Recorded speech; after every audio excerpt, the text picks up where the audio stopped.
We have new details about a drive-by shooting in Kelso. Police say the masked man who shot someone with a pepper ball gun and sped off was the victim's own son. Police were called out to a home on South 13th Avenue at around 4 Friday afternoon. Officers found 72-year-old Warren Wakefield bleeding from the head and chest. Wakefield said he'd been shot by someone wearing a mask who sped off in a truck.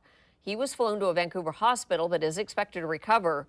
Witnesses told police they saw the truck in South Kelso. 3 hours later, police arrested 38-year-old Buddy Wakefield, who they say confessed to shooting his father with a burn-up pepper ball gun while his roommate drove the truck.